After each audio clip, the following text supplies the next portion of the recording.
All right, welcome back. Today I want to talk a little bit about charging and how we charge 3 different electric cars at our house. So we had to get a outlet installed here in our garage. We did it right in the middle of the garage so as to be in between both cars.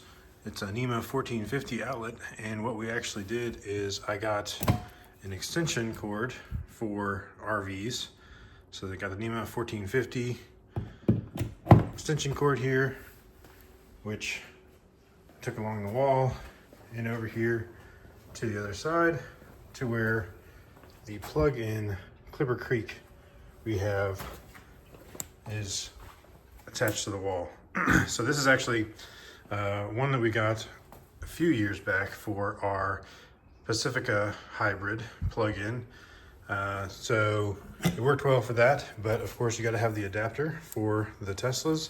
So at first, when we just had our 2 electric cars, we had a Model 3, Model Y, now we have 2 Model Ys. We just had it in the middle and it worked being on either side of the car. And actually, when we did that, I would actually back this car in so that that would actually reach on that side. But now we have a third vehicle that we have to plug in. This is a Chevy Volt plug-in hybrid. It's not fully electric, but we basically use it as electric because it's 50 miles on electric and hardly ever drive more than that to switch to the gas hybrid. But now, by moving the Clipper Creek over here, we can charge all 3 vehicles, obviously not at the same time, but they're all within reach of the cord. So that's what we do to make sure all of them are accessible.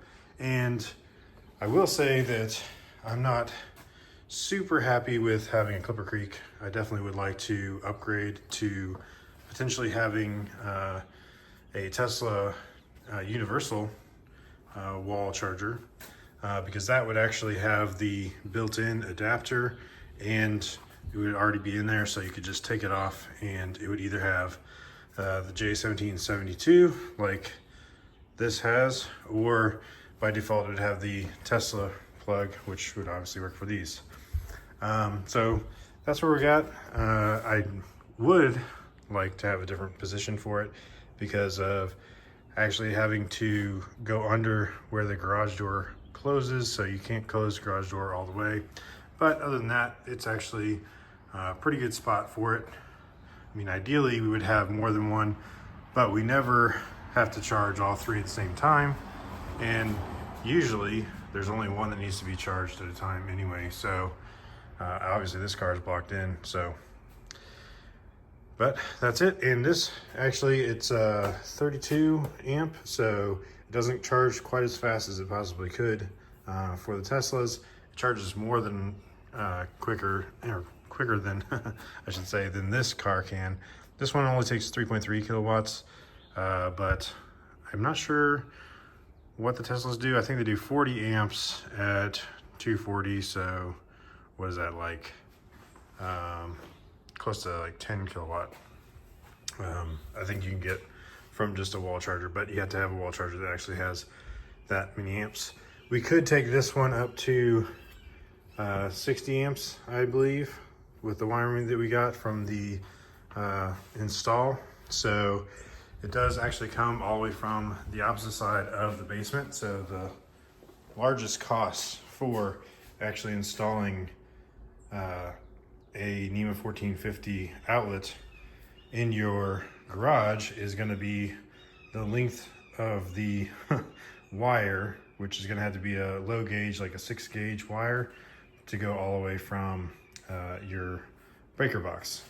I mean, ideally it would just be in your garage and there would be no run for it at all, but unfortunately for us, it was on the exact opposite side of the house in the basement. So that's it. Just wanted to talk a little bit about charging our cars. We got 2 Teslas and a Chevy Volt. Low electricity costs, so we're only at 8 cents kilowatt, which is actually really affordable On the Teslas, we're averaging about the equivalent of about 130 miles to the gallon when we charge. Here, obviously, if you go on road trips, it's actually, I'll come out with a video on that, discussing the differences between doing a road trip in a Tesla versus charging at home. When you go on a road trip, it does cost considerably more. It's actually more like you're driving like an average gas-powered car, as far as the cost of, miles per gallon equivalent of gas versus electricity, because the superchargers are more expensive. But 99% of our driving, or I should say at least 90 to 95% of our driving, is going to be from home and on the cheap 8 cents per kilowatt charging that we have. Now that is probably lower than most people. I think the average in the US is something like 17 cents a kilowatt, but still that's like, you'd still be getting the equivalent of like 70 to 80 miles to the gallon equivalent in the electric car. Plus, you never have to go to the gas station. It's just right here at home. You get out of your car, you plug it in, the next day you always have full charge ready to go. I mean, we only charge it to 80%, but basically you always have plenty of charge to go anywhere you want to go.